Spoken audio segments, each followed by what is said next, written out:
Kyle, Graham, Mark, and now John. Welcome. Thank you very much for doing our regular quarterly review. I didn't look back to see how long we've been doing this, how many quarters, but it's many, and I really appreciate you taking the time out. I want to give a disclaimer before we start, and I give this a version of this every single time I do this. I'm not employed by Glass Maybe it'd be House. I'm not. smoother if we say, "Hey, could you give us a disclaimer, Aaron?" Yeah. There you go. There you go. I'm not employed by Glass House. I'm not paid by Glass House.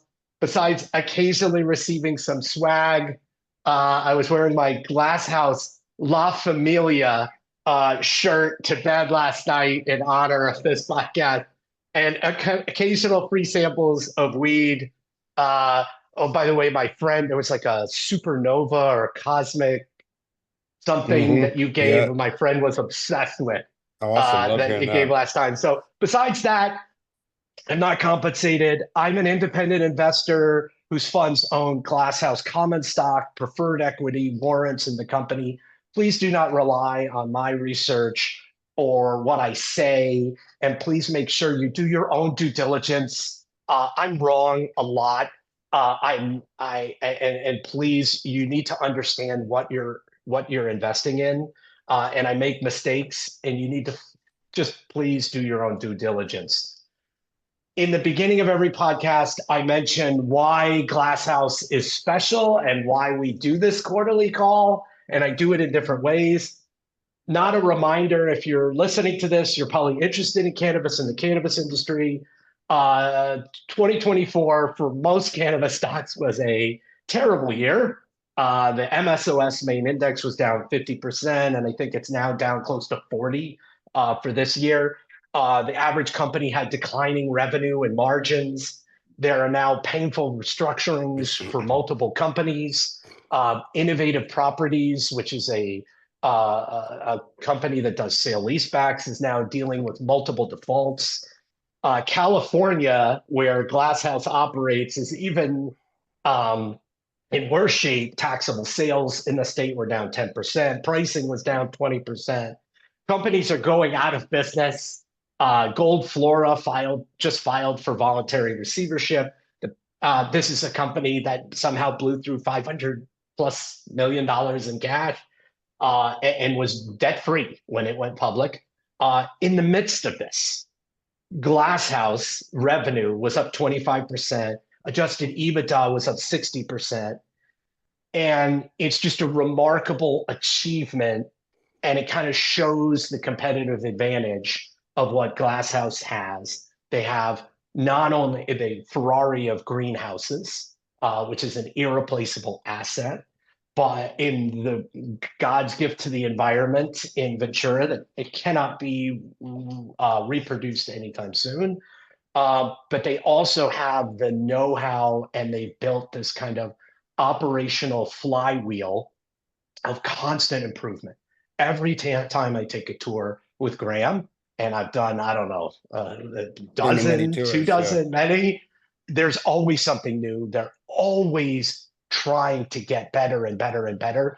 And what happens is because they can produce great quality weed at a price that almost no one can touch, their costs continue to go down. The cost of goods continue to go down. And the what we'll talk about in this podcast is they've kind of been trapped in California, and we'll talk about the opportunity of getting Glasshouse flower everywhere. And so it's just a very unique company. They're trying to produce the best quality weed for the lowest price, trying to do it at scale. And as Graham has told me, and I've repeated, one of the great myths of cannabis is that it's easy to grow. It is not at scale to do consistently and to make really high quality weed.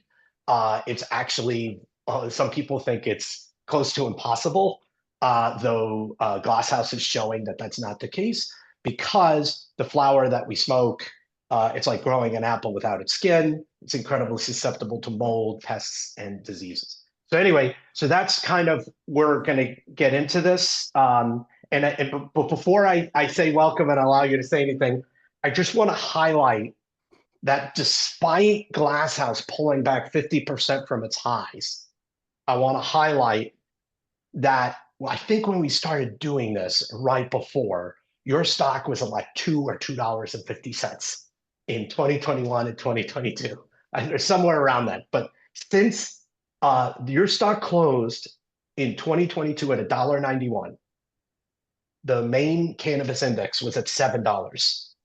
Now that MSOS index is down about 65%, and Glass House is up almost 3x, or like 250, 260%. And that's after you pulled back. But if you go back to this fall, you were almost up 5 times from the bottom. And I just want to highlight, I'm going to put it in the post, but there was a really wonderful Spaces that Mark Cohodes put on that really highlighted the kind of positive kind of outlook. We're going to slightly go in a different direction and try to poke holes in Glass House. Before I begin, I'm going to take a breath and say thank you, guys. Welcome. Thanks for having us. Always a pleasure being on your show, Aaron. And I do want to highlight, because it's totally shocking and I don't know what it means, but Graham Farrar is wearing a different hat. The hat's in honor of our deal with Cal Berkeley. Pretty exciting. First thing they've ever done with hemp or cannabis, and we're really excited about it. So it's small, but there's a couple Cal Bears sitting up there having a good time. My daughter's a freshman and gave me the hat. So honor of our deal there. That's great. Well, we'll go into that. I wanted to approach this, as you guys said, one of the things that I appreciate, and I was telling you this before we started recording, was I've done enough of these and I've had enough, you're not afraid of questions coming right at you. And to try to be like, hey, what about this? What about that? So I wanted to kind of think about this podcast and think like, hey, you're doing so well, but what else could be like weighing down the stock, or what are some negatives?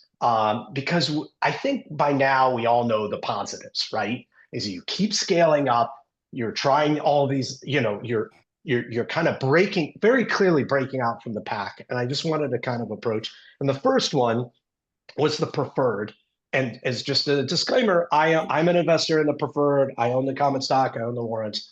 But when I think about just this personally to me, is that, and I'm thinking, especially now, I'm watching Innovative Properties. And just so you know, Innovative Properties is a publicly traded REIT that has these really toxic, expensive sale leasebacks.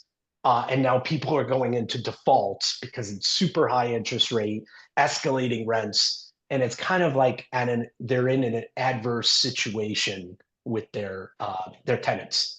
And it's kind of one of the great things that I love about Glass House is you want to constantly compete. You have to drive your costs down. And if you have escalating rents, it's a bad situation. So, and I'm conflicted here. I'm conflicted because, I'm about to receive the interest payment, right? Or the distribution in a couple of weeks. And I love receiving that, by the way. It feels really good. But at the same time, it makes me feel a little uncomfortable because I feel like the company's in a very different position than when it was when I financed it. And so I know you mentioned this on the call, and I know that you've talked about this, but I just wanted to just talk about the preferred and how you're thinking about it, because I think that's maybe one of the things that might be holding your stock back. So let me address it, Aaron, since I'm on this one, I'm the one who created the preferreds. I carried the book. We didn't go to an outside bank or investment bank. Let me address first the comparison to IIPR, and then I'll tell everybody, just in case they don't have the background of what the preferred actually is. IIPR basically it's a real estate investment trust that charges above market rents for all of their properties because they're federally illegal cannabis. And these companies were desperate to get anybody to lease to them, so they're willing to take on a pretty bad situation. It's the only REIT that I know that isn't charging market, or maybe even like with many apartment REITs, when you average them out, they're actually a little below market. So IIPR was just based on something that was likely unsustainable. It wasn't a debt situation. It was actually just the formation of their company. But also they were buying things in green areas that they had to pay extra for. So it was a really difficult situation. As cannabis, because I'm sure you're going to talk more about Gold Flora and State House and things like that. There is a bit of a reckoning to get back to the mean of just normalcy. And it's painful. In regards to Glass House, we had our senior secured debt at the time of 2022. We needed more money. And senior secured at the time, what we were being charged 12% on as an interest rate. And by the way, the market interest rates, the prime, was lower in 2022 than it is in 2025. So it was just a function of the risk profile of our company, and also lenders willing to lend to cannabis companies, that we had to go higher. Well, that wasn't enough money. We needed more money. I don't like debt. I don't like it. And so we came out with preferred equity. Preferred equity was like debt because it was right below in case of a complete implosion of the company. Because when you are writing a check, and Aaron, you ask these questions like every other investor, what happens if the Glass House implodes? Do I get my money back? And the answer was, your preferred equity, so you don't have the same triggers as debt. So it's not like the shotgun to Glass House's head. But because we didn't think we were over levered vis-a-vis our assets, we thought that this was a very good position to be in. And we were told by every single investment bank that we talked to in 2022 that there is no money for cannabis and that they can't help us. So there wasn't. I can tell you there wasn't. Right. So we came up with an elegant solution. A lot of people told me that I was paying too much, but I've been doing this a long time. And I was able to, or we, when I say we, all of us that are on this call, with the exception of John, who we're happy to have as a new guy, but Mark, Graham, and I were on call after call after call all summer in 2022, and we were able to raise $55 million between the B and the C. It was expensive then. It's more expensive now because the company is in a much better position. Therefore, it's like, still having a bridge loan.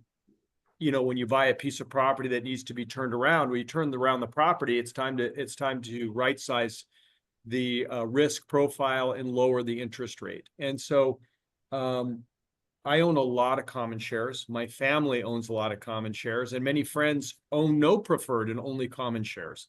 And where this hurts the common shareholder is the PIK is just expanding what we owe. And so we need to turn off the payment in kind, and we need to lower that. And so the reason I didn't start with that, I started with senior secured, was one, it'll be a lot easier to go to the next level down in the waterfall, which is right below the senior secured, which would be the B's and the C's. And so we did that. We got a bank loan of 5 years for 8.58% fixed. We believe that's the phenomenal. By the way, in case people don't know, that's phenomenal. Like, people are for like less than $1 million paying like 20+% interest. So it's just pretty phenomenal. Well, and then when I go back to my B and C holders and say, listen, I'm going to be either paying you off, or I'm going to be offering you something that's more adjusted to the risk of Glass House today. And I believe that won't be a huge lift for us. I mean, nothing is easy in cannabis, but we've carried our own book like we did for the senior secured, meaning we keep our costs down. We didn't pay an outside investment bank. We just did it ourselves. And so we hear everybody, the reason we didn't attack it faster was I wasn't sure if Donald Trump, when he came in, wasn't going to do something for cannabis like he did for crypto and like he did for so many other things.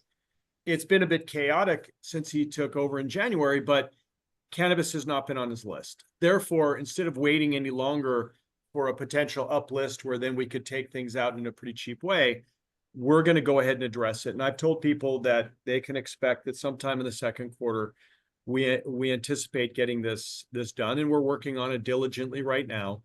But we understand right now it's too expensive of debt for who Glass House is. We've got a lot of skill that just in the group that you're talking to here to get this across. And many of those investors are people that have invested with me for many, many years, and I've made a lot of money for. And, you know, they've been willing to take some flyers on some pretty crazy things. And so I think there will be a kind of a pro Glass House reasonableness to saying, hey, if you can give me X, Y, and Z, I love staying in this, and I don't need to be paid with the same risk that we had in 2022. And I'll just say is that I think that this would, for me at least personally, would be a catalyst to kind of look at, and so you're able to do that, and it should be very positive for the common stock. I want to go to the bigger one. That's just like one, you know, capital structure, and you've done a great job of kind of managing in an incredibly chaotic environment, the capital structure. But the bigger one, in my mind, is the uncertainty, both the opportunity and the risk around hemp. And so just to set the backdrop here is that the real opportunity with Glass House is that there's a lot of places you shouldn't be growing cannabis. And there's a lot of operators that really aren't very good at growing cannabis. You have some craft. I've talked before about there'll always be a market for craft operators, but at scale, anyone over 100,000 square feet in any market, you really need to be in a couple of places. One of them is California. Maybe you have Oregon, and you even have public company cannabis executives say the minute you have interstate commerce, there shouldn't be anything east of the Mississippi growing cannabis. It just doesn't make any sense at any kind of scale. And so one of the problems for Glass House is you're kind of trapped in California, which is this very competitive market. And ironically, this has been the thing that kind of saved my funds and my investments, is that I switched in 2022 and really started focusing on who's the operators who are showing operational excellence in the most competitive markets. And in the end, they will win. So far, that thesis is playing out. And so interstate commerce becomes very important because it's federally illegal. All the states are like, well, you can't ship across state lines. And it's created an incredible misallocation of capital. And one of the things that's been very disappointing for me is I thought we were seeing signs of interstate commerce from the California governor and the movement in California, and you're going to see, and I've been wrong on that, frankly, of just how that's unfolded and how little has happened interstate commerce. Now, then you have hemp, and just to set the backdrop is like, in 2018, whether they wanted to or not, Congress and the government legalized hemp. And it says that if you grow on USDA certified farm, you harvest that hemp with 0.3% THC or less by weight, then any cannabinoid derived from that is federally legal. And so you've had this kind of explosion around hemp, and we'll talk about hemp beverages, et cetera. But and so you've started looking at hemp because it's federally legal. You can ship it across state lines. And all of a sudden, you start thinking about all the unused capacity of this magnificent greenhouse and this team that has been shown to be able to operate it at a very high level. And it's like a manufacturing facility. It's like capacity utilization, the margins and dollars just go through the roof, right? So it's like the moonshot for Glass House. And so, but the problem is, and as I've learned over and over, investors hate uncertainty. They hate it. And there's multiple uncertainties here. And so I wanted to try to dive through and just get your thoughts on each uncertainty. Because I think your stock would be trading at a very different level once you can kind of resolve these or get past these. California currently has a temporary ban on hemp, I believe it expires this summer. But I also think you will need approval from California to export hemp.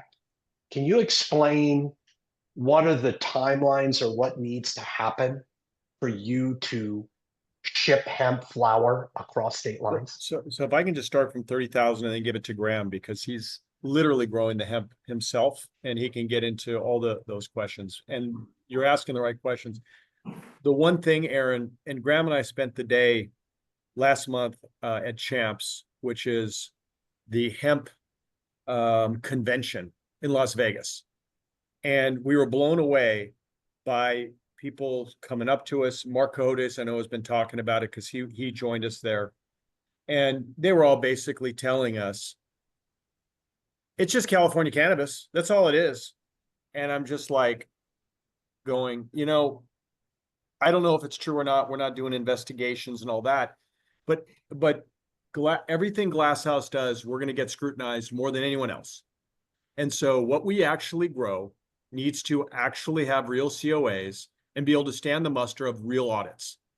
And if what we heard at Champs is anywhere true, and hemp remains legal in Texas and Florida and Tennessee and all the other states, we think that there will likely be a very high value for properly regulated and tested hemp that will actually get us higher pricing than what we were talking about with Mark, and Graham can get into that.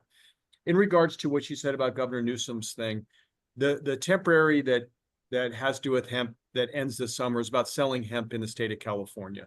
We're not really focused on that. We sell cannabis in the state of California under the regulated regime.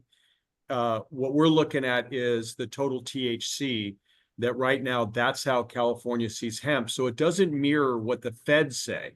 And what our ask to Governor Newsom and to some legislators is simply, can you just let the California farmers play within the structure that the federal government has put forth? And we're hopeful that our governor will show strong leadership in this, in an ag state, as a CEO of an ag state, to let all farmers, including Glass House and everybody else, actually ship our wares, hemp-derived cannabis, through the rest of the country. Graham, I know you probably have some more thoughts on it. Yeah, I mean, and I think, one of the things, just to drop back a little bit, is don't forget all the guidance that we gave for 2025 double-digit growth, which is now not it's not only do you not find it in California, but you're not finding it in many other places or in the rest of the country. None of that has hemp in it, right? Like the 2025 numbers don't even have expansion in it. So if you look at what we're doing in 2025, the execution across all the sectors from retail to CPG to the cultivation, that's all base case, existing footprint, double-digit growth. We've told people that Greenhouse 2 is going to be online, whether it's hemp or cannabis. Either way, it's going to be 275,000 pounds more production. If that's online by the end with revenue at the end of this year, that means that 2026 is the entire year of that new greenhouse in there. And, very quickly you get to kind of the 50% growth in less than 2 years is basically unheard of in the industry right now. So hemp is super exciting. Hemp is a pathway to get what we grow, which people want, which is quality California cannabis, tested, safe, high quality, low cost. Is if that's a pathway, we're exploring it. As Kyle mentioned, it's really a policy thing. It's not a question of capability. It's not a question of demand. It's a question of, can we find a way to do that in a way that California is okay with? Again, not to be sold here in California. It's clear what they want there. They want cannabis going through dispensaries. But if North Carolina and Florida and Texas and many of the other states are okay with it, then clearly what we want, there's hemp. The Farm Bill is the closest thing we have to the right regulations, right? Like all you got to do is put testing and check IDs on there, and that's what legal cannabis should look like. So if we can play in that market for outside California, we're very much trying to do that. We're working on the policy side and the operation side in parallel right now. So if I understand correctly, do you need legislation in California, or could it be something that the DCC or governor just makes an executive order? Yeah, I mean, I think the best path, and this exists, this is not a new thing, is Colorado, for example, has what they call a safe harbor.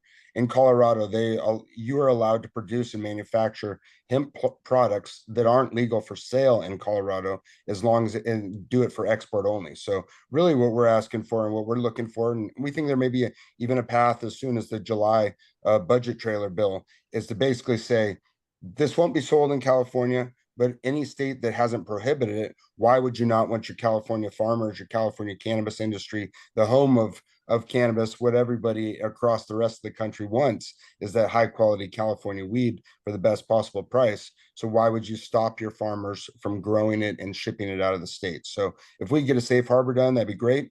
If not, there's probably some other pathways, but that'd be a really nice, clean, elegant solution. Gotcha. It's unfortunately what California should do, if that makes sense. And what it actually does are two different things. I'll Mhm. hope for the best here. If there is um, if you do get a bill and you are going up to a vote, is this something that where Glass House can? I don't know what the right path, and maybe this is a better question for John. But is there a path? Like, would you issue a press release, or how would investors know that there's progress, or would it ever make sense for Glass House to issue a press release being like support SB whatever? Yeah, Or I'm just curious of like how you think about updating, or maybe it's, you're gonna have, it's like a month and a half in May, maybe we'd hear more that there's rumblings or something, mhm. but Yeah, I mean, what, do you have any thoughts definitely on our that? our goal here is to kick the door open and invite the rest of California to come through with it. So it certainly would benefit Glass House, but it wouldn't be only us who would benefit. I think many of the farmers, particularly some of the smaller farmers with some really nice boutique craft product. I mean, there's 100,000 places you can buy a cocktail in California. There's 1,000 dispensaries, and a couple hundred of them actually pay their bills, right? So what a lot Yeah. of these guys need to survive, and what they I think will have a very good business when it comes to pass, is even your small 10,000 square foot farm, you can grow 10,000 pounds out of that, right? That's 128,000 eighths, and if you're selling those eighths at $50, all of a sudden you go from a direct to consumer where you're capturing that margin. You go from a business that is basically unsurvivable to, if you work hard, and you could come away with a few $1 million a year, and like, that's the Gargiulos or the Sea Smokes of the wine world. I think you can do it. You just can't.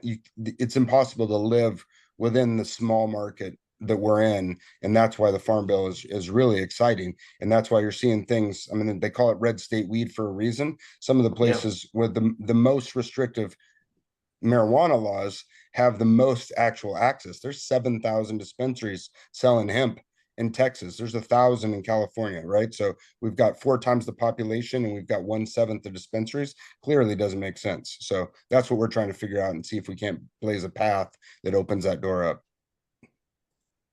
Do you eh, eh, do you think by the time you announce your Q1 earnings, you'll have a better idea of the timeline? Because it'd be like middle of May, earlier mid-May. Do you think that that is maybe a potential update? Like, hey, we're hearing this, or there's a Yeah, bill so about, or for what do you think? How do context, you? I'm just trying to think of like timelines of how yeah, we so for could think about. context, to make sure people understand what's happening, we have a hemp license. We have licensed a greenhouse 4 down at SoCal. It has hemp plants growing in it right now. It's our second run on that. So that's an R&D side on the operations. At the same time, we're working all the angles on the policy and legislative side. There's California's on a July fiscal year, so I think one of the places that we would try and see if we can't get something in. It's not the only path, but it would be a nice, clean, elegant one, is that July trailer bill. So I don't know if we'll know by the time we announce our Q1, but we should be we'll be making progress. We're working hard on that right now, and I think it'd make a lot of sense. Can you explain to me the differences between growing and testing hemp versus cannabis plants? Yeah, sure. The beautiful thing, and one of the reasons that we really like our position, is the difference between growing it is nothing, right? So everything that our team has, all the skills, all the experience, the facilities that we have are 100% portable between the two. We literally don't change one thing in the greenhouse different between growing marijuana or growing hemp, to use the legal term of art, because they are the same plant. So they don't know what regulatory scheme they're under. They grow exactly the same because they are the same. So we've everything that we've done is portable over there. On the testing side, there are different processes or SOPs. Part of the reason that we're working on the policy as well as at the same time that we do the operations is because we don't want, when the policy is fixed, we don't want that to be the start of learning. We want to have our operational side be able to meld right up with it. So we're growing our second round of hemp right now. Plants look beautiful. Testing methodology is different. Rather than testing final form, they test pre-harvest, which gives you a little bit of extra leeway. So we're learning that, and we're going through those processes and different labs and different, SOPs and things like that. But that's one of the things, that's why we're doing this now in parallel with the policy work, is so that when we get what we need there, that we're already ready to run on the operation side.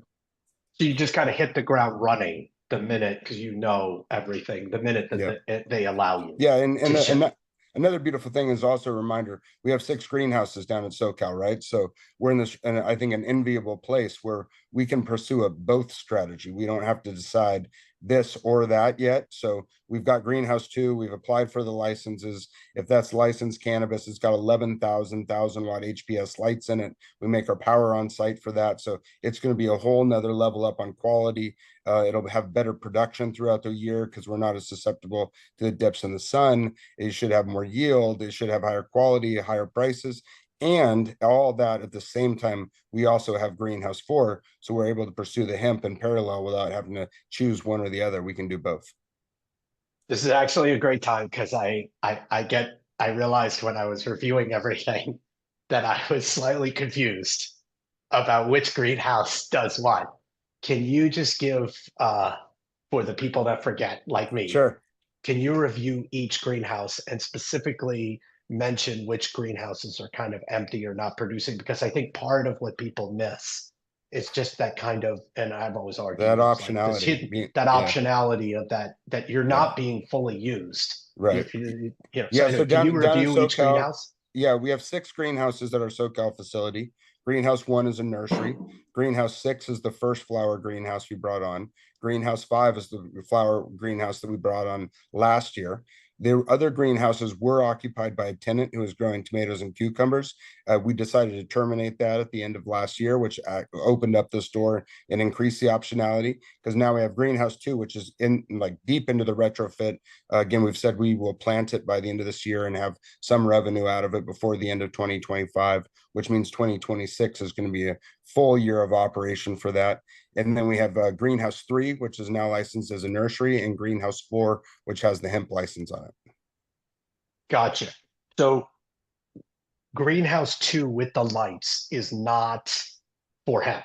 That's for cannabis. We had that. Yeah, we had that licensed for hemp. That's where we did our first trial. But then we realized that I think the better move for us was to say goodbye to our tenants, open up another couple million square feet of availability. And then again, really everywhere we're trying to find the way to do the and instead of the or. So we're keeping that optionality. Greenhouse 2, again, we changed nothing.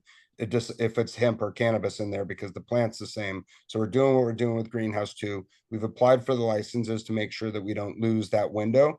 And we have greenhouse 4, 20 acres, almost 1 million square feet licensed for hemp, with our second round of R&D going on in there.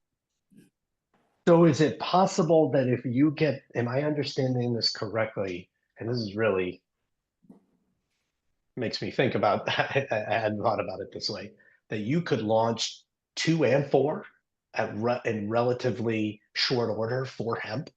Yes, or a combination. That's like 2 million square feet of. Yeah. Yes, and or a combination, right? Like, again, these this is what we do, right? This is, if there's one thing that Glasshouse is good at, it's growing the most best weed for the least amount of money, right? Like that is what we do. Greenhouse 2 will be online this year. We will have plants in it. Whether or not that's hemp or cannabis, it doesn't, I mean, at the end of the day, it's 275,000 pounds or so of new production, and if we get what we're looking for on the policy side, greenhouse 4 could be another basically that amount in hemp. So our ability to pivot and allocate based on where the opportunity the best, I think, is one of the strongest things about our company, is that we have that optionality all the way through. And so what happens if you have a situation, or how difficult would it be, and maybe you just don't even know, is let's say that hemp, you get going, you have all the approvals, but then there's some shift in markets or strategies. How hard, or do you have any idea how Yeah, disruptive it would be and to go again, back to cannabis? right, keeping that optionality, it's part of the reason that we're doing that both, right? Like greenhouse 2, we've applied for licenses. What we've always done, what we know, is licensed California cannabis. We've proven to be very competitive in that market.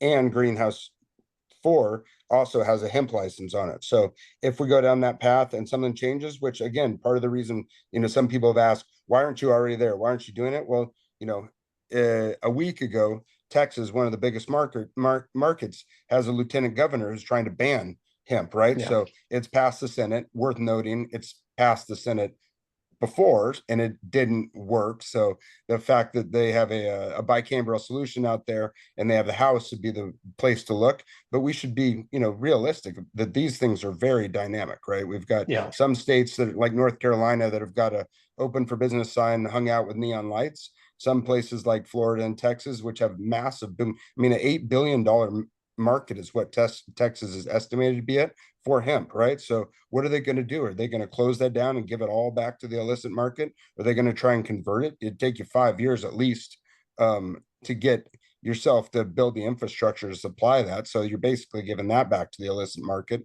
Or do you do the smart thing, which is take what people clearly like, 86% or so of Texans have said that they want access to legal cannabis.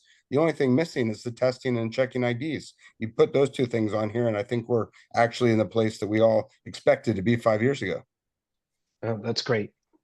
So talk to me about the big news of the day, which is you wearing the new hat. Talk to me about the Berkeley deal. Yeah, would you say something, Mark? I was just going to say, Aaron, before we move to that, I'll send you this, but we have a nice slide in our investor deck. It's page 13 that lays out the footprint of Camarillo by number and what's in each. So that's like a handy dandy, because we get this question a lot. So I'll send it to you as soon as we hang up. Page 13 has it kind of laid out. Great. Thank you. So Berkeley, really excited. Obviously, it's a fresh deal. Press release will be forthcoming on it. But we're really excited. It's the first time that Berkeley has ever done anything in the hemp or cannabis space. So proud and honored to have Glasshouse be the first one there. Bunch of projects that we're working on, many of them just getting kicked off, but we've got, high throughput selective breeding for new genetics around hemp. We're looking at AI and vision, using it for crop registration, which would reduce the number of people in the greenhouse, make us more efficient, cut costs down. We're looking at machine learning stuff.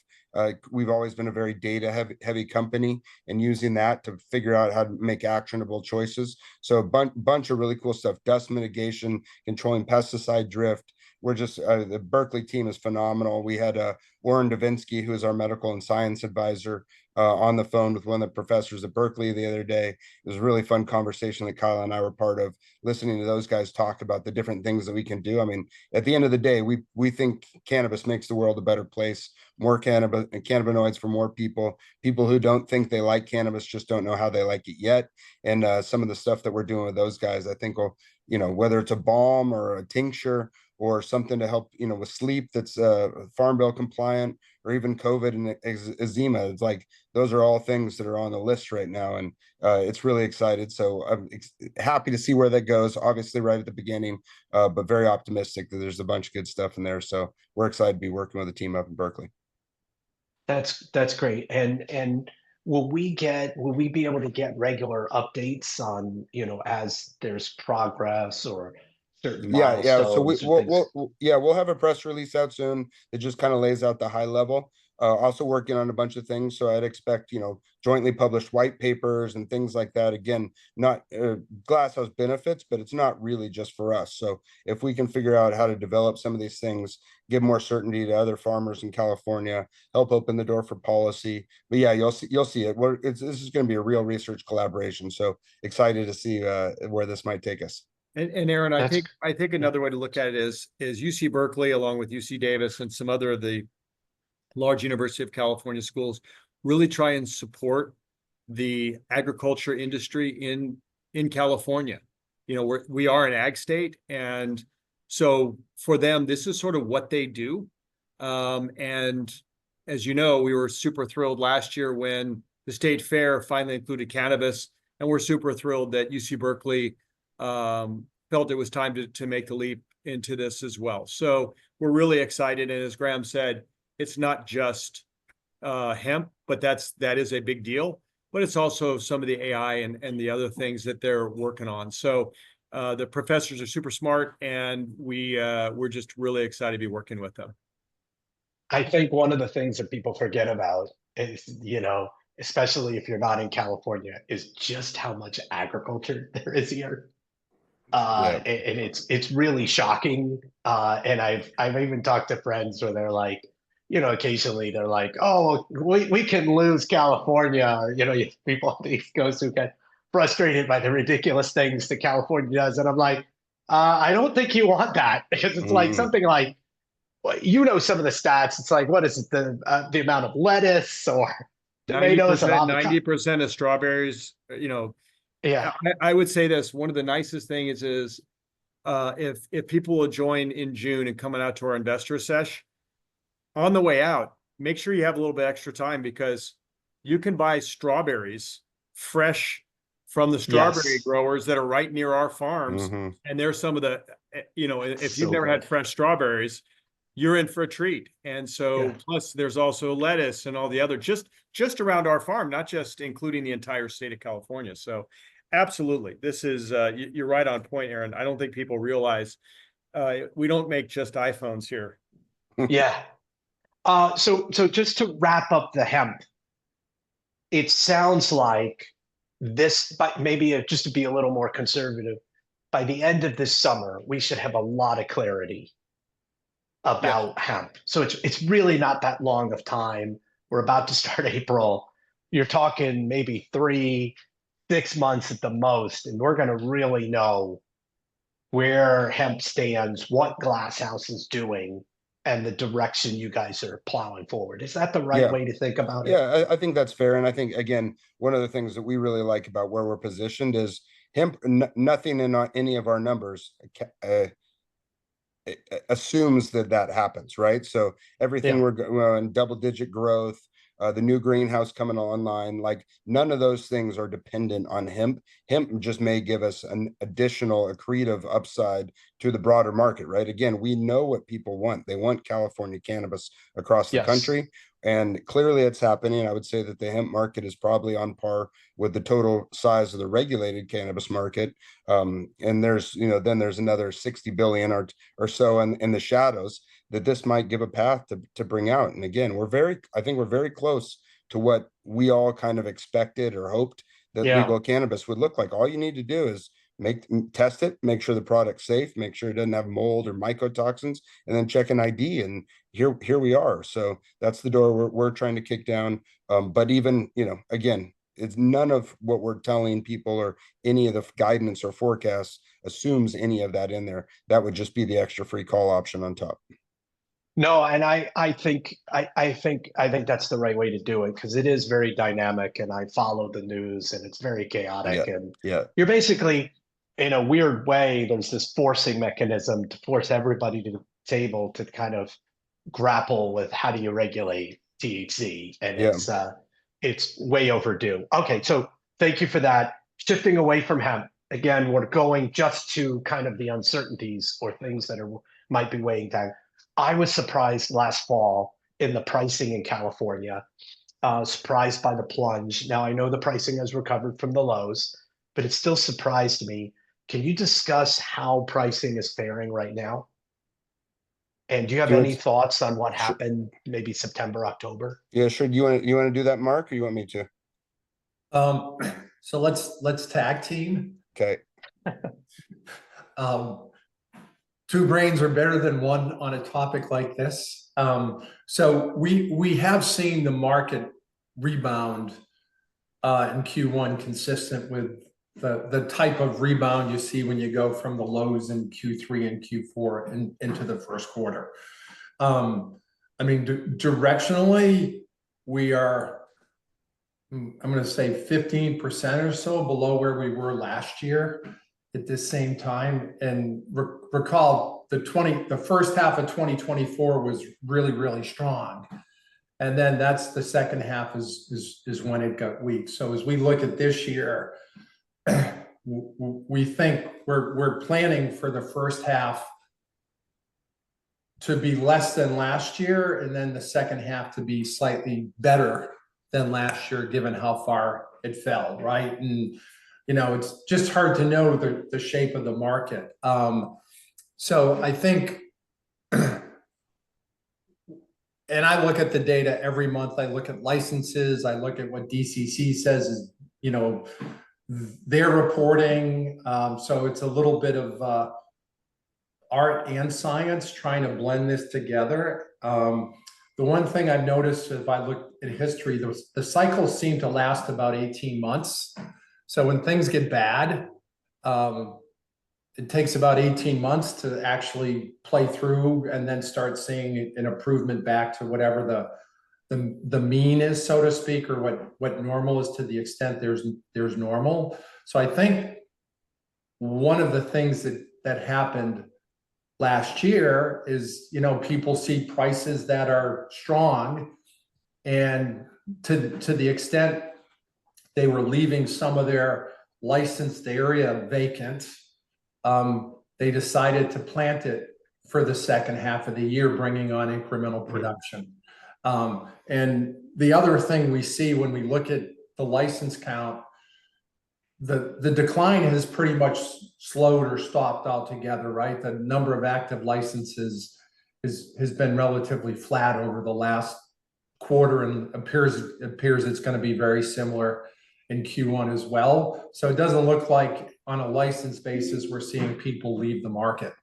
I think the marginal producers were knocked out in 22 and 23, and the people who are left are generally good growers, right? So it's a more difficult market. So I just think we've had a lot of extra production in the back half of last year because the prices were strong in the front half, and that brought in the extra production there. You hear stuff too about, I think NorCal had a really strong record harvest. The weather was very conducive to growing cannabis in the second half of the year. So I think that played a part.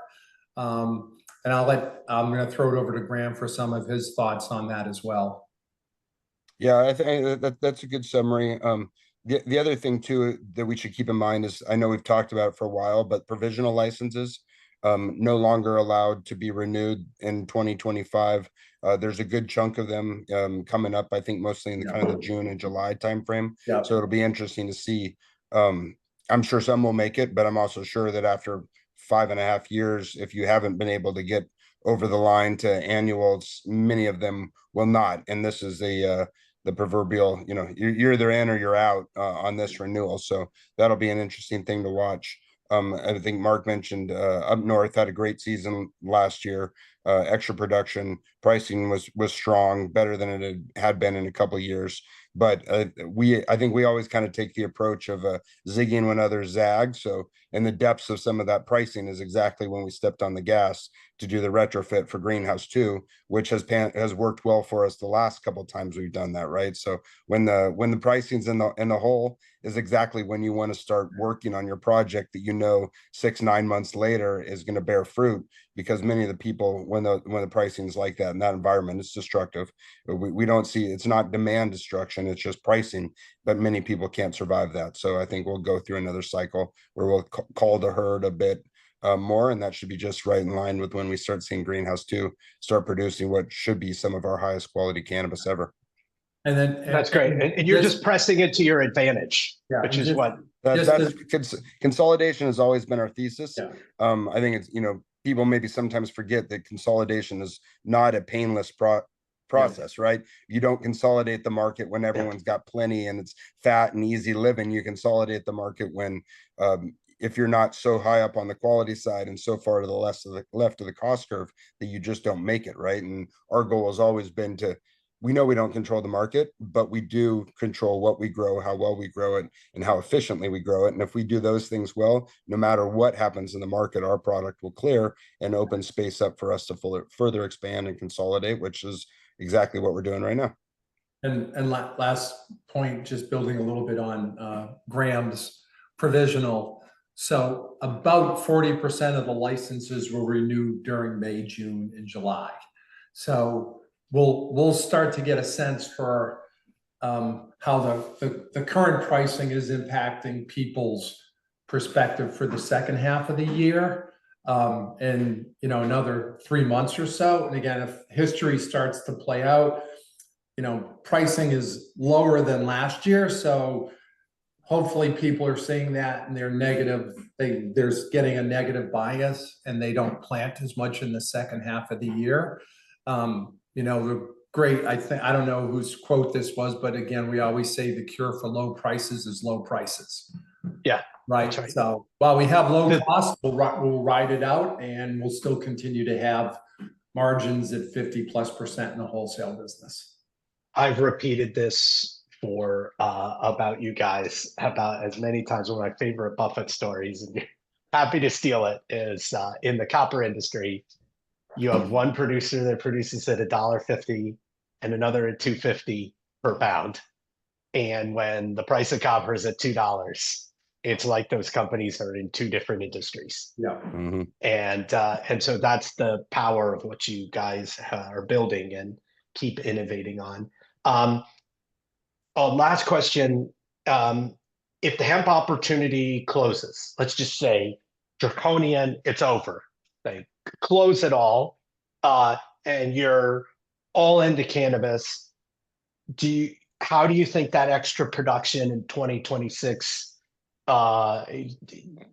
Do you think it impacts prices? If you're just keep pressing in, or you're just going to keep? I mean, do you have any thoughts on that? Yeah, so one thing to keep in mind for 2025, we guided basically flat pricing to 2024. One nice thing about Greenhouse 2 is that it's got those 11,000 watt HPS lights in there. And not only do we have them, but we make the power for that on site. So where many others, if they were doing that, they'd be buying power, call it 28 cents a kilowatt. We can make our power at 7 to 8 cents a kilowatt. And then we get two free things from that, both of which are valuable commodities for us, which is heat and CO2. We use the heat from the production to heat water and then use that to climate control the greenhouses. And we use the CO2, we inject it right into the greenhouses because that's, plants breathe CO2 like we breathe oxygen, which helps the plants as well. So tremendously efficient, both economically and environmentally, the way that we put those lights in there. So we'll have everything that we've always had, right? Which is growing Golden Bear State Fair award-winning cannabis. And we get to add the lights to it as well, which will smooth out production. So the times of the year when the production is typically lowest is also when the pricing is typically best. Now that we have the lights in there, we'll be able to have that production even when the sun's not shining 12 hours a day for us. Also should help with the quality. It should help with the yield, and we should see a better mix. So we'll be really nipping at the heels of all but the very best of the indoor growers, but doing it at a cost structure that's probably a fifth or a sixth of what everybody else is doing it. That's great. And Aaron, I think the main thing, you always looked at us, and most people look at us as always looking for optionality. When doors get closed, we just deal with it and keep going. That isn't the ideal scenario. Just like you could ask what happens if all of a sudden President Trump rushes to deschedule. Well, that's a game changer. We're prepared for too. But yeah, if the negative happens that Texas and Florida or the federal government changes the farm bill, then we'll adjust. And yeah, we'll be bringing more cannabis to California, which not really what we're anxious to do.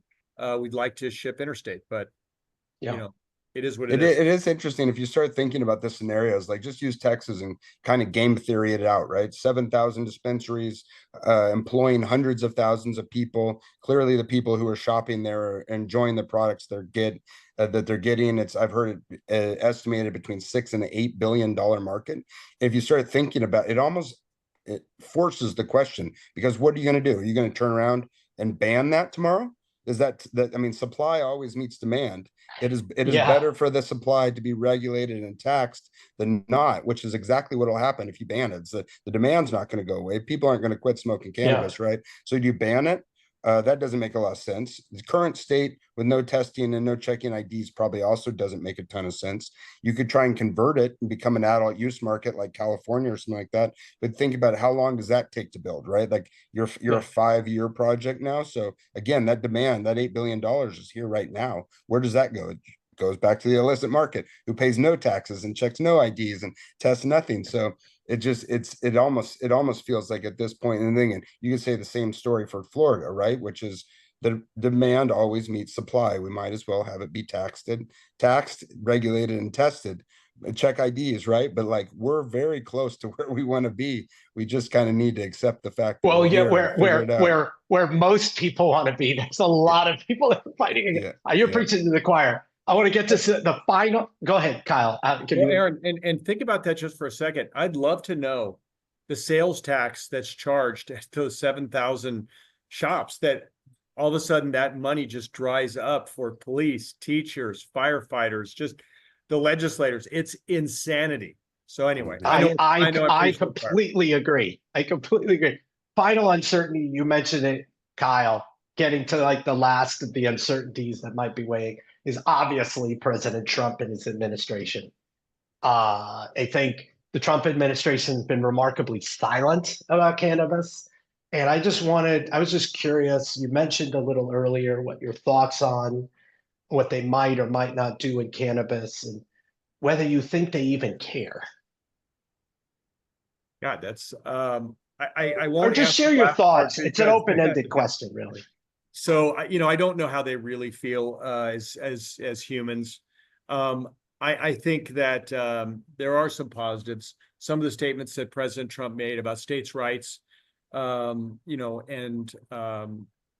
Amendment 3 that eventually failed in Florida, but he was in support of adult use in Florida, and is in support of adult use generally as a state's right. So if a state doesn't want to do it, and what I would tell you is, if you look at how he moved some of his hardline Republicans off of just no abortion at all to states' rights, it's what I'm hoping he'll be able to do here when it comes to the freedom to be able to enjoy this plant.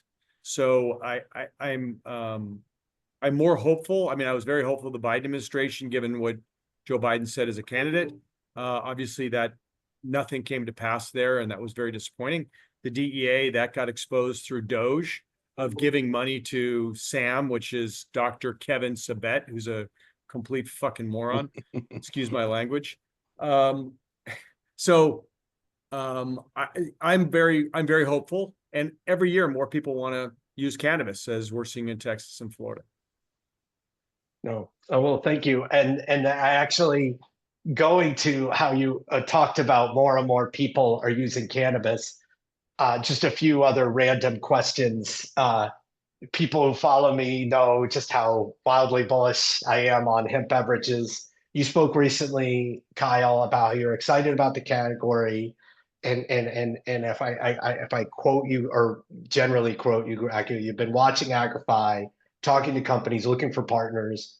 I'm about as bullish on the opportunity, as you are. I've made 10 investments. I've been dedicated venture fund. I describe to people I'm a reluctant venture capitalist. And I'm telling you guys this because you guys have the ability to make things happen. Is I would not be a venture capitalist if there was a publicly traded vehicle that was properly run. Agrify, I think they did like 18 Senorita, which tastes great. They did like $18,000 of revenue in Q4. It's like that's a $200 or $300 million market. It's like not something I could, and the float is like super small. It's like 900,000 shares. But I would be, I'm very bullish on this. I think it's massive total addressable market expansion. It's fabulous for regulated cannabis because it's exposing all of these consumers to just how good THC is, how much better it is than alcohol. I'd love just real quick, you've been very generous with your time and with thoughts in the category. And more specifically, is this something that Glasshouse pursues? Or is this something independent or joint, kind of like how GTI and Agrify? I just love quickly your thoughts on that. We share your bullishness. I think to us, we like to look at what happens in the industry when handcuffs are taken off. For a long time, Graham and I love to talk about New York when they didn't have any legal dispensaries and they were just chock full of just dispensaries all over the city. And where did they buy cannabis when there was just no enforcement? They had just a true free market. And they were buying California products. So we were really bullish about that. So now you roll to cannabis drinks, or hemp-derived cannabis drinks to be more accurate. And you look at Minnesota. And I know you were recently there. I read your posts, very interesting. And in that state where they basically taken the handcuffs off, I want to say in the last couple of years, 20% of alcohol shelves have converted to hemp-derived cannabis. And that's just today in Minnesota, where they're just picking up momentum. And there is no real industry leader as far as a drink. I know you've got a number of investments, and I know you're favorably inclined to all of those. I look at them all and I say, I think they're in the race to get to $100 million of revenue. For sure. And by the way, some of the ones you invest in, I do like, and I've talked to those folks. So I would tell you that in the next 10 years, I think if the number one category that people take in cannabis isn't drinks, then that drinks would be like the number two category. It's going to be a very, very big way for people to enjoy cannabis. And I think for us, we looked for years at doing something de novo in the state. Well, buying drinks at dispensaries, that's like a rounding error at the end of the day in that sector. Unfortunately, that just isn't what people that come to the shops in California want. But the minute they put on Bevmo shelves, they went nuts. So I think for us, our feeling is that like GTI, I'm sure the folks at Agrify and the folks at that drink company were super excited. We're having all the conversations. We're exploring it. If we find a situation that makes good sense to us, and they pass the muster of due diligence and everything, and we have one that's sort of we're moving down the line on. Nothing to announce. Still things to do. I think we would do it in a way that gave Glasshouse investors upside, but didn't shackle the company so that if we don't get movement on legalization, that they could still go public on NASDAQ or NYSE. We don't want to do anything but to give them rocket fuel. So, That's great. If we do one, could we do two or three? I think so, but we can't really run it like a fund like you do, because we can't really do a macro play, in my opinion. So, well, that's great. I mean, it's just further optionality for your company. I wanted to touch retail. This is something you've done. You just started shifting, I think in 2023, maybe it was 2024. You really stepped on the gas.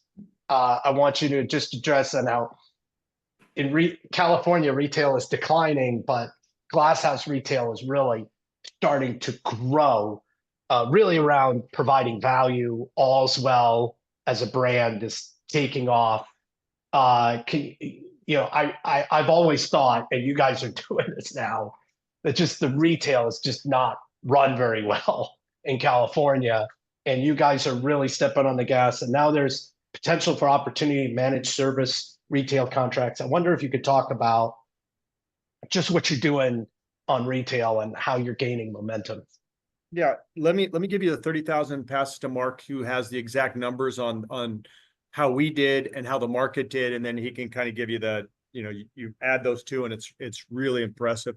Number one, I can't say enough about Halal Tapsh or Jen Berry that really leaned into retail. And the feeling we had is there are a few players out there that, we all sell about 80% of the same products. and they were selling them at a lower price. There were some of these chains. We looked at it and we talked to some folks that had to compete with those chains when they opened up, and they said, you better get ahead of this, because if they show up in your town and you haven't adjusted, you're going to be screwed. And so after a lot of research, our team decided that it was a good idea for us to provide the best possible pricing, and hopefully we would be able to buy more products from all these brands and pay them on time, which we do. And we were able to pass that along to the consumer. And it has resonated far better, I think, than we'd hoped. And I'll ask Mark to give the numbers, but I would tell you that we're having conversations. Everything takes a minute in cannabis, but the minute we formally sign an MSA, we'll announce it. But we're having plenty of discussions, because most of the strong stores realize just how competitive these markets are. And the way we manage the stores, we think that we can provide advantages to those stores, and they would be able to build their revenue and build their margin and have more value. The other one is that you mentioned, I want to give a tip of the cap to Graham, the $9.99 out the door eighth that he and his team were able to come up with. It's absolutely outstanding. I think it is the best value in cannabis, full stop, not just California, full stop. And if you think about it, with 40% or so taxes included, to walk out the door with a fresh eighth, for $9.99, less than $10, and it's about a 60% margin in our stores. So it's a win-win, and we're super excited about it. And Mark, can you share the so hats off to Graham. Mark, can you share the numbers, because they're really crazy? So just from a chronology perspective, right, our first, I'm going to call it our first test of this, was with the pottery back in mid 2023, and we really liked what we saw. So we started converting stores into this, I'm going to call it, more aggressive pricing model toward the end of Q1 last year, and it was fully implemented by the end of Q2 across all of our 10 stores. But just, the easiest way to do this is kind of looking year over year. So in Q1, revenue was up 6%, right? As we caught the tail end in Q2, we were up 8% year over year. Q3, we were up 11%, and then in Q4, we were up 23%. So the trend has really accelerated. And again, I think a lot of it's driven off of great store execution. The $9.99 price point with Allswell has brought new customers in and helps us retain the existing customers. And we've been able to do that and gain footsteps and traffic at the expense of the dispensaries around us. From a CFO perspective, the other nice thing is we knew going into this, our gross margin would go down in the short percent, or I'll say gross profit would go down in the short term. But in Q4, we were actually, despite, I'm going to say, the more aggressive pricing, we're actually able to make more gross profit dollars in Q4. So we're now back at a point where the rate's down, but the profit dollars are up, which is where we wanted to be. And I mean, candidly, if you don't do anything, your sales are going to go down, right? Yeah. And your gross profit's going to go down. So the fact that revenue was up 23% in a market that was down in Q4, again, we'll call it like 10-ish plus %, it speaks extraordinarily well for the team, the brands, the execution, and just, we're really, we're leveraging our brands. We're almost at 30% retail sales are our own brands, right? And in some categories, it's much higher, and some we really don't play much. So the 30% is blended across the entire store base. So it just, that's great. Maybe one of our best stories for 2024. Well, it's one of the things Jeff Bezos, and it's so funny, the Camarillo store is very close to that Amazon warehouse. Whenever I drive by it, I'm like, but I think about one of the things that Jeff Bezos constantly talks about is all that really matters is total gross profit. Yeah. And it's not the gross margin. And you think about retail, it's about turning inventory. Right. And you providing constant value to the customer. And it's one of the sources of surprise that you guys are executing. So congratulations You've been very generous with your time. As always, my final question, Kyle, to you, is about prison reform. And due to your leadership, I followed you and donated to Weldon Angelos to help kind of with reform and getting nonviolent prisoners, cannabis prisoners out of jail. Can you update on your very important work on just kind of cannabis prison reform? So number one, thank you very much for your generosity. Also, like everything you do, thank you for taking the time to meet Weldon and talk to him. I mean, I love that you get your shoes dirty when it comes to doing your due diligence. And then this, it's important, I think, for people to meet Weldon, hear his story, and how impactful it is. And you've got such a big microphone or megaphone in this space that it was great. So I was really thrilled to be able to be the conduit between the two. Well, you were the inspiration. I mean, total serious. I would not have donated to him if it hadn't been for you and another person who was like, yeah, this is real. Very kind of you. And I love the way our team has embraced Weldon, and they've embraced the mission. And I welcome all of the other companies, private and public, to do the exact same thing. I will tell you, I'm so frustrated. These cannabis prisoners, and I speak regularly to three: Parker Coleman, Jerry Heyman, and Jose Valero Jr. or Ali. And what's really troubling is they should be out now, but every single day, something could happen that could get them a charge, that could get them, like, now Parker then would have to serve life because he should have been out under Joe Biden, under that promise. He should have been out under the first President Trump administration. I mean, this whole thing is insanity. And before I get off my soapbox of just bitching about it, I decided I want to send them some books. And so I talked to them. I said, hey, I'm going to send you the Elon Musk, Walter Isaacson book, which I thought was fantastic. And then I want to send them the George Raveling, What You're Made For book that he did with Ryan Holiday. Both books I think are magnificent. And then I found out I couldn't send the George Raveling book. Why? Because it's not a paperback. And I guess a hardcover could be used as a weapon or something. I don't know. And I'm like, it just reminds me of the insanity that these people are sitting in for nonviolent cannabis. I would tell you that I'm very hopeful. Bringing in Alice Johnson, like President Trump did, he let her out of a life sentence in his first term, and he's made her his pardon czar. And Weldon is very good friends with her, and even asked, hey, there was a video that I did a few years ago where I flew to South Carolina and I met Parker's parents. And it's like, hey, can we find that? Can we send that over to Alice that just humanizes this situation? And so we absolutely did that. And I'm very hopeful that President Trump showed great leadership in this. And I hope he decides to just, unlock a lot of prison cells. So nothing to report, but we're still in the battle. And I think I'm going to DC with Weldon in the very near future to talk to some important folks in this battle. That's great. Well, listen, thank you so much for your work. Thank you for all of this, for just your time and for answering all these questions.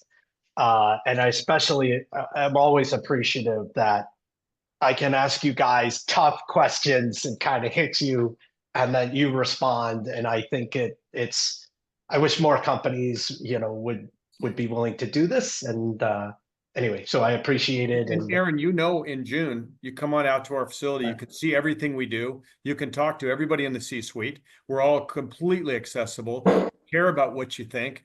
And we're open to any good ideas, and we'll tell you straight if we don't think it's a great idea at this time. Yes, no, for sure. Well, thank you so much, and I appreciate it. So